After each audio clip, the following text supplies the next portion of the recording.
اب آگے ہم جو نا یہ مختلف باتیں کرتے ہیں. ہم کسی دن نا یہ مکاتیب علی جو خطوط حضرت علی کی تعلیمات خطبے ہیں نا اس پر تفصیلی بحث کریں گے. یہ ہم نے جو اپنا وعدہ کیا تھا محند المفند کے لحاظ سے وہ تفصیل سے ہم نے بتا دی ہے. اب تقریباً محند المفند کے جو مرزا جہلمی محمد علی انجینئر صاحب سے میری ملاقات ہوئی تھی گزشتہ اتوار سے پیوستہ اس سے پچھلے اتوار پہ میری بات ہوئی تھی. ملاقات تو نہیں ہو سکی سمجھے مجمع میں ملاقات سمجھے بات چیت گفتگو ہوئی تھی. اس میں انہوں نے کہا تھا آپ کلپ بنائیں اس پر. ہم نے حالانکہ پہلے بھی اس موضوعات پر کیے تھے لیکن ہم نے فوکس کر کے بنائے ہیں یہ اور تفصیل بتا دی کہ ہمارا کیا عقیدہ ہے کیا نظریہ ہے ہم کیا سمجھتے ہیں.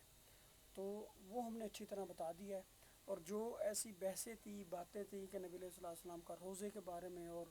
جی وہ مولانا نانوتوی جو ہے برق کے وفات کے 6 سال بعد کس طرح صلح کرانے آ گئے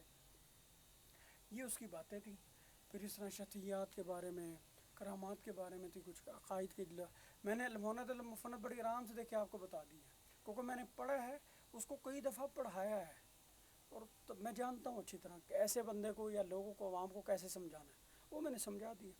اب آگے آ جائیں. یہ جو اب بات تھی ہم نے کی تھی حضرت علی کے اوپر لان تان ہوتا تھا. حضرت معاویہ یا مروان ابن حکم کرتے تھے تو میں نے بتایا تھا مروان ابن حکم بھی صحابی ہیں اور معاویہ بن ابی سفیان بھی صحابی ہیں اور دونوں جنتی صحابی ہیں ذہن میں رکھیں. اور صحابی اور فقی مجتہد سے جو بھی غلطی ہوتی ہے وہ اجتہادی ہوتی ہے اور جو اس سے گناہ سرزد ہوتا ہے وہ خود اس کی جو ہے سزا لے لیتا ہے کسی نہ کسی طور پہ اس کو سزا سے بچ نہیں سکتا. دیکھیں ولید بن عقبہ صحابی ہے کوفے کا گورنر ہے اور فجر کی نماز پڑھا رہا ہے نشے میں اور کعب کا وہ صحابی ہے صلح حدیبیہ سے بھی وہ بہت پرانا صحابی ہے. اور آگے آپ چلیں اس کو خود حضرت عثمان نے اس کو گورنر نہیں لگایا تھا. یہ پہلے حضرت عمر حضرت ابوبکر صدیق کے زمانے سے گورنر تھا. حضرت عثمان نے کوئی گورنر نہیں ہٹایا اور میرٹ پہ ہٹایا بلکہ جو اناڑی نا سمجھ بیکار قسم کے گورنر ہیں یہ اب حضرت علی نے بعد میں لگائے ہیں جو پونے 5 سال حکومت کی اور ایک انچ بھی زمین فتح نہیں کی کوئی ترقی نہیں دی. حالانکہ حضرت ابوبکر صدیق کے زمانے میں کتنے فتنے رہے مسلمہ کذاب کا اسود انسی کا پتہ نہیں کس کس کا. حضرت عمر کے زمانے میں کتنی جنگیں ہوئیں کتنے غزوات ہوئیں کتنی ترقی کی کتنی فتوحات ہوئیں. حضرت عثمان کے زمانے میں یعنی جتنا علاقہ حضرت ابوبکر صدیق حضرت عمر نے فتح کیا تھا اس سے کئی گنا زیادہ آپ نے کیا فتح. فتوحات ہوئیں جہاد ہوئے اور کتنی ترقی ہوئی جبکہ اتنی شورش تھی یعنی اسٹیٹ کے اندر اسٹیٹ تھی. حضرت علی علیحدہ اپنی ریاست بنا کے بیٹھے ہوئے حضرت طلحہ اپنی بنا کے بیٹھے ہوئے تھے حضرت زبیر اپنی بنا کے بیٹھے حضرت عائشہ اپنی بنا کے بیٹھی ہوئی تھی عمار ابن یاسر محمد بن ابی بکر یہ علیحدہ بنا کے بیٹھے ہوئے تھے ریاستیں. اور جو عبداللہ بن سبا یہودی ہے وہ مصر میں حجاز میں کوفہ بصرہ میں شام میں وہ علیحدہ اپنے مریدین اور اپنی جو ہے نا ریاست بنا کے بیٹھا ہوا تھا. اسٹیٹ کے اندر اسٹیٹ بنائی ہوئی تھی اتنی چپکلش ہو اتنا فتنہ ہو اور فتنے میں شریک ہوں عشرہ مبشرہ حضرت علی حضرت عائشہ عمار ابن یاسر حضرت طلحہ زبیر ان کو لوگوں نے برگلایا یہ نادانستہ طور پہ یہ سمجھ نہیں سکے حالات کو بھانپ نہیں سکے اور خلیفہ راشد کے خلاف ہو گئے. اور حضرت عثمان کا ایک عمل بھی خلاف سنت خلاف قرآن و حدیث خلاف شریعت نہیں تھا. کوئی ایک ثابت شوشہ نہیں کر سکتا کوئی انہوں نے خربہ پروری 1 روپے کی نہیں کی. جس بندے کو بھی وہ اپنے قریبی رشتہ دار دوست کو دیتے اپنا ذاتی پیسہ دیتے تھے 1 پائی بھی بیت المال سے انہوں نے دی. کسی کو میرٹ کے خلاف اہلیت اور دیانت کے خلاف موجود لوگوں میں سب سے افضل اور سب سے اہل بندے کو منتخب کیا جہاں کیا اور اکثر تو وہی رہے جو حضرت بکر صدیق حضرت عمر نے پہلے منتخب کیے ہوئے تھے. اور پھر یہ کہا جاتا ہے جی یہ تو فتح مکہ پہ مسلمان ہے فتح مکہ کے بارے میں حضرت عمر نے کہا تھا ان کو وہ کلیدی عہدے نہ دیے جائیں تو پتہ چلا یہ اس سے مستثنا تھے. خود حضرت علی بکر حضرت عمر نے خود اس کو عہدہ دیا اب معاویہ کو گورنر شام بنایا والی شام خود منتخب کا مطلب یہ ان میں سے یہ ان سے مستثنا ان طلقاء سے مستثنا تھے کہ جن کو عہدہ نہیں دینا. یہ مروان کو عہدے دیے حضرت عثمان نے خود اس کا مطلب یہ ان سے مستثنا تھے. پھر یہ سوال ہوتا ہے یہ حکم اور اس کے بیٹے کو نبی پاک نے لعنت قرار دی اور جلا وطن کر دیا تھا تو پھر یہ کیوں لائے. خود یہ پڑھیں علی صاحبہ اس میں یہ روایت موجود ہے حضرت دیکھیں حضرت جو عثمان تھے وہ اپنے دوستوں کا خیال کرتے تھے. اب عبداللہ بن ابی سرا گستاخان رسولوں میں سے تھے, مرتد ہو گئے تھے, خود وہی لکھتے تھے. بعد میں انہوں نے کہا کہ جناب یہ تو فراڈ کرتا ہے, یہ کبھی میرے سے کچھ لکھواتا ہے کبھی کچھ لکھواتا ہے, یہ ایک بات پہ ٹکتا نہیں ہے, تو یہ تو اپنے پاس ہی گھڑتا ہے. اس نے اتنا بویلا کیا, اس سے کافی اسلام کو مسلمانوں کو نقصان ہوا. عبداللہ بن ابی سرا, لیکن اللہ تعالیٰ کے نبی نے کہہ دیا کہ فتح مکہ پہ سب کو معافی ہے, جو ابو سفیان کے گھر میں داخل ہو جائے اسے معافی ہے, جو اپنے دروازہ بند کر لے اسے معافی ہے, جو حرم میں داخل ہو جائے اسے معافی ہے, لیکن جو گستاخان ہیں وہ غلاف کعبہ میں بھی چپٹ جائیں ان کو معافی نہیں. لیکن اللہ کے نبی نے عبداللہ بن ابی سرا کو حضرت عثمان کی سفارش پہ چھوڑا, حالانکہ چھوڑنا نہیں چاہتے تھے اینڈ تک, لیکن حضرت قبول, جب نبی پاک ایک بندے کا اسلام قبول کر رہے ہیں, ایک بندے کو اپنا صحابی مان رہے ہیں, ایک سفارش کو حضرت عثمان کی آپ نادانستہ یہ نہ چاہتے ہوئے قبول کر رہے ہیں. جب نبی پاک نے چاہتے ہوئے قبول کی, بھائی تم کس بات کے صحابی یا اہل بیت یا دوسرے ماننے والے ہو کہ تمہیں نبی پاک کی فیصلے پر اطمینان نہیں ہے, تو وہ تو مسلمان ہی نہیں ہے جس کو نبی پاک کے فیصلے پر اطمینان نہیں ہے, تسلی نہیں ہے, تشفی نہیں ہے, اطمینان نہیں ہے, جس کو قدورت ہے, چش و پنج ہے, آپ کے فیصلوں پہ ناراضگی ہے, آپ کے فیصلوں سے وہ مطمئن نہیں ہے, یا اس کے دماغ میں کوئی خلجان یا کوئی خرافات ہے, تو وہ تو مسلمان ہی نہیں ہے پھر قرآن کے حکم کے لحاظ سے.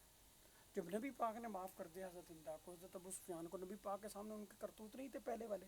ان کی شرارتیں ان کی حرکتیں نہیں تھیں. اس کے بعد جب آپ نے ان کو معاف کیا, ان کو صحابی دیا, اور پھر ان کو کلیدی عہدے دیے, ابو سفیان کو امیر المومنین قرار دے دیتے ہیں مرنے تک, چاہے فرمائشی کیا دیا نا نبی پاک نے, شریعت کا حصہ بنا دیا. کیوں بنایا؟ تاکہ جب نبی نے فرمایا نعم تو پھر ہم پر لازم ہو گیا, تمام صحابہ پر لازم ہو گیا, تمام امتیوں پر مسلمانوں پر لازم ہو گیا. جو اس سے انحراف کریں گے, اس میں خلجان پیدا کریں گے, سب اس میں شش و پنج پیدا کریں گے, خلفشار پیدا کریں گے, لوگوں کے ذہنوں میں پھسلائیں گے, ان کو بھڑکائیں گے, ورغلائیں گے, تان و تشنیع کی طرف لائیں گے, یا اشاروں کنایوں میں برا سمجھیں گے, وہ مسلمان نہیں ہیں پھر, جو نبی پاک کے فیصلے پر راضی نہیں. جب نبی پاک اس کو امیر المومنین بنا رہے ہیں, کاتب وحی بنا رہے ہیں, بھائی نبی پاک نے ناول تو نہیں لکھوایا حضرت امیر معاویہ سے, قرآن و حدیث ہی لکھوایا, سنت کے مسائل ہی لکھوائے نا. تو حکم اور اس کے باپ کو حضرت عثمان کہتے ہیں میں نے نبی پاک سے اجازت لے لی تھی کہ جب بھی مجھے وسعت ہو, قدرت ہو, حضرت ابوبکر صدیق نہیں لائے اسے واپس, حضرت عمر کو ان کو اجازت نہیں نبی پاک نے دی تھی. حضرت عثمان کہتے ہیں, اشرا مبشرہ کہتے ہیں, سچے کہتے ہیں, سچے کہتے ہیں, نبی پاک کے داماد ہیں. آپ کہتے ہیں کہ مجھے نبی پاک نے اجازت دی تھی, صحابہ میں لکھا ہوا وہیں, مروان ابن حکم اور حکم کی پوری تفصیل پڑھیں. تو جب حضرت عثمان جیسا اس پر اعتبار کر رہا ہے, مروان پر, اس کو داماد بنا رہا ہے, اس کو اپنا منشی رکھ رہا ہے, اس پر اعتبار کر رہا ہے, تو ہم تو خلیفہ راشد کے ساتھ ہیں. نبی پاک نے فرمایا جہاں تم اختلاف دیکھو, جہاں تمہیں کم سمجھنا ہے, تو پھر کس کی سنت پہ عمل کرو؟ خلفاء راشدین کی. تو حضرت عثمان خلیفہ راشد ہیں, وہ حکم کو لائے, انہوں نے اس پر اعتبار کیا, اس کے بیٹے پر اعتبار کیا, اور اس کو اپنا منشی رکھا. تو جب ان کی سنت ہوگی نا حضرت خلیفہ راشد, تو ہم اس پر عمل کر رہے ہیں. اب حالانکہ محمد بن ابی بکر نے حضرت عثمان کے سینے پہ چڑھ کے مارا, انہیں توہین کی, داڑھی کھینچی اور نیزے مارے, وار کیے, بے عزتی کی, 84 سال کے بابے کے خلیفہ راشد کی, ایک جنتی کی. کیا مروان نے حضرت علی کے سینے پہ چڑھ کے یہ حرکت کی نا, عزب اللہ؟ اگر وہ کرتا, یہ شیعہ اور جو جتنے اہل بیت کے مامے چاچے لگے پھرتے ہیں, کیا بکواس تھے. چونکہ وہ بھی صحابی ہیں محمد بن ابی بکر, ہم ان کا بھی احترام اس طرح کرتے ہیں. اور چونکہ خلیفہ راشد حضرت علی کا مرتے دم تک, حضرت عائشہ کا مرتے دم تک اس پر کلی اعتماد رہا, کلی ساتھ رہا, کلی حمایت رہی, کلی دست شفقت رہا, اور تربیت بھی حضرت علی نے کی تھی. تو ہم خلیفہ راشدی کی سنت کے نہیں نکل سکتے. تو نبی پاک نے فرمایا تھا کہ جب میں چلا جاؤں گا اس دنیا سے, تمہارے سامنے سے اوجھل ہو جاؤں گا, فَسَيَرَى اخْتِلَافًا كَثِيرًا, تو بہت زیادہ اضطراب دیکھو گے, بہت زیادہ اختلاف دیکھو گے, بہت زیادہ تفرقے دیکھو گے, بہت زیادہ لڑائیاں جھگڑے دیکھو گے, بہت زیادہ خلفشار اور فتنے فسادات دیکھو گے, بہت سے شرور و آفات حالات میں بہت زیادہ طغیانی دیکھو گے. تو پھر تم کس پہ عمل کرنا؟ میرے خلاف فرض ہے. تو مروان اور حکم پر اعتبار کیا حضرت عثمان بن عفان نے, جو خلیفہ راشد ہے, اور نبی نے فرما دیا جہاں تمہیں کچھ سمجھنا ہے, کچھ دماغ کام نہ کرے, تو میرے سنت کو اور میرے خلفاء راشدین کی سنت کو لینا. کیونکہ حضرت نبی پاک نے اس کو جلاوطن کیا تھا, حکم کو, اس کے بیٹے کو. اس وقت یہ حاملہ تھی اس کی بیوی, تو یہ پیٹ میں ہی تھا. تو